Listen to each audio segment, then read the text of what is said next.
Good morning viewers. 8 NDRF medical training के YouTube channel में आपका हार्दिक स्वागत है। आज हम CPR यानी कार्डियोपल्मोनरी रिसक्सिटेशन के विषय में जानकारी प्राप्त करेंगे। CPR को BLS भी कहा जाता है। यह एक लाइफ सेविंग प्रोसीजर है जो कि किसी पर्सन की ब्रीदिंग और सर्कुलेशन को सुचारू रूप से चलाने के लिए किया जाता है ताकि पीड़ित व्यक्ति के वाइटल ऑर्गन तक ऑक्सीजन सुचारू रूप से पहुंचाई जा सके। आगे बात करते हैं कि इसकी जरूरत कब पड़ती है। जब भी किसी पेशेंट को कार्डियक अरेस्ट होता है एवं रेस्पिरेटरी अरेस्ट होता है तो ऐसे पेशेंट में हमें CPR देने की आवश्यकता पड़ती है। आज के वीडियो में हम देखते हैं कि 2 रेस्क्यूअर की सहायता से किसी पेशेंट को CPR देने की प्रक्रिया कैसे स्टार्ट की जाती है। जब भी हमें कोई अनकॉन्शियस या अनरिस्पॉन्सिव पेशेंट मिल जाता है तो सबसे पहले बाय स्टैंडर्ड के द्वारा या फिर जो हमारे सेकंड रेस्क्यूअर होते हैं उनके द्वारा EMS को अलर्ट कर दिया जाता है ताकि जल्द से जल्द EMS सर्विस पेशेंट तक पहुंच सके। सबसे पहले पेशेंट की रिस्पॉन्सिवनेस को चेक किया जाता है, जिसके लिए रेस्क्यूअर द्वारा पेशेंट के पास जाकर उसके शोल्डर को टैप किया जाता है और साथ ही आवाज लगाई जाती है। Hey, are you okay? Hey, are you okay? Hey, are you okay? यदि पेशेंट यहाँ पर रिस्पॉन्स करता है तो हमें पता होना चाहिए कि पेशेंट को CPR की आवश्यकता नहीं है, और यदि पेशेंट रिस्पॉन्स नहीं करता है तो हम उसके बाद पेशेंट की पल्स को असेस करते हैं। 1001, 1002, 1003, 1004, 1005, 1006, 1007, 1008, 1009, 1010। पेशेंट की पल्स को असेस 5 से 10 सेकंड तक किया जाता है, और साथ ही हमें ध्यान देना है कि अडल्ट पेशेंट में हमेशा कैरोटिड पल्स को चेक करना चाहिए। जब भी हम CPR परफॉर्म करते हैं तो रेस्क्यूअर की हैंड पोजीशन बहुत इंपॉर्टेंट होती है।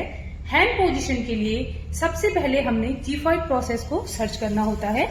G5 प्रोसेस यानी हमारी स्टर्नम का लास्ट हिस्सा, उसके अब 2 फिंगर को रखते हुए हम अपनी मास्टर हैंड के हील वाले हिस्से को रखते हैं और साथ ही अपने दूसरे हाथ की उंगलियों को अपने मास्टर हैंड की उंगलियों के साथ इंटरलॉक करते हुए चेस्ट कंप्रेशन देने की प्रक्रिया स्टार्ट करते हैं।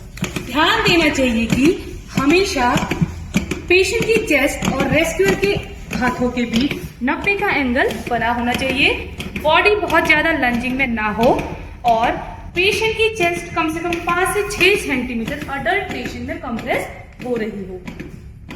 1, 2, 3, 4, 5, 6, 7, 8, 9, 10, 20। 30 कंप्रेशन का एक साइकिल समाप्त होने के बाद पेशेंट को 2 रेस्क्यू ब्रीथ प्रोवाइड कराई जाती है, जिसके लिए हेड ट्रेन चेंजिंग मेथड की सहायता से ओपन किया जाता है।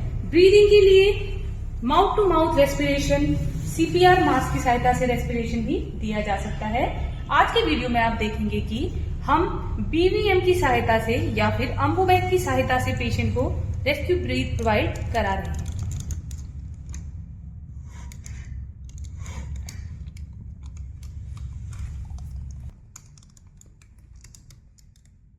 CPR देते हुए ध्यान देने वाली बात यह है कि जब पेशेंट को रेस्क्यू ब्रीथ दी जा रही हो तो कंप्रेशन देने वाले रेस्क्यूअर के हैंड पोजीशन कभी भी चेंज नहीं होनी चाहिए, क्योंकि उससे फिर से लोकेशन सर्च करने में टाइम वेस्ट होगा, जिससे पेशेंट को जान बचाने में और ज्यादा समय हमें वेस्ट करना पड़ सकता है या पेशेंट की जान भी जा सकती है। रेस्क्यूअर के द्वारा EMS को अलर्ट कर दिया गया है।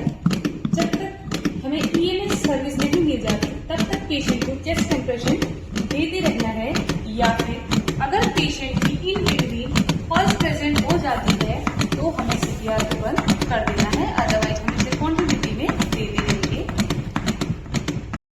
तो आज की इस वीडियो को हम यहीं समाप्त करते हैं। ऐसे ही इंफॉर्मेटिव वीडियो लेकर हम इस चैनल पे आते रहेंगे। कृपया इस चैनल को शेयर, लाइक एंड सब्सक्राइब करें। Thank you. जय हिंद।